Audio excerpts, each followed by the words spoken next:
In 1997, Apple was almost finished. Not struggling, not declining. Finished. The company had only 90 days of cash left. If nothing changed, Apple would disappear. No iPhone, no iPad, no trillion-dollar company. Just another failed tech company.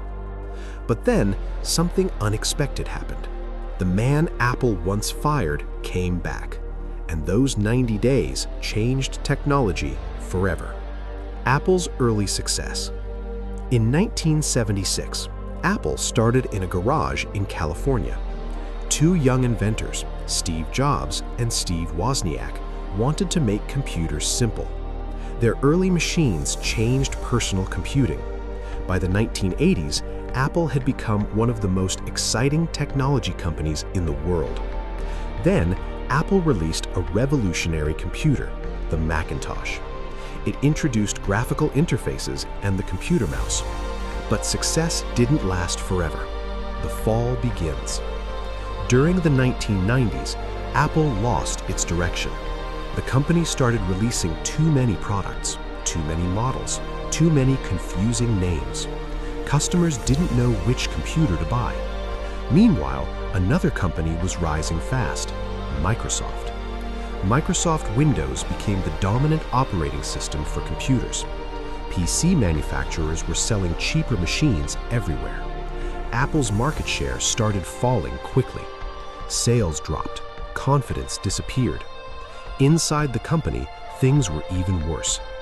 Apple had dozens of unfinished projects. Managers disagreed about the company's future. Some engineers wanted innovation. Others wanted safer business decisions. The company was spending huge amounts of money, but profits were shrinking. By 1996, Apple lost more than $1 billion. Investors were terrified. Many analysts predicted the company would collapse. And they were not wrong. Apple was running out of cash. The return of Steve Jobs.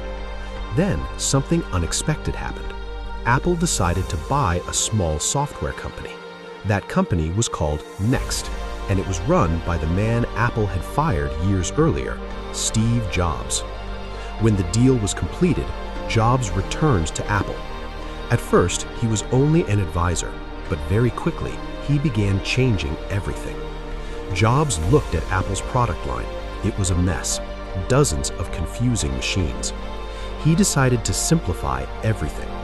The radical decision. Jobs made one of the most radical decisions in tech history. He canceled most of Apple's projects. Almost 70% of products were eliminated. Thousands of employees lost their jobs. The company stopped building many experimental machines. Instead, Jobs focused Apple on just 4 products, 2 for professionals, 2 for everyday consumers. That focus changed everything. But Apple still had a huge problem: money. The deal that shocked the world.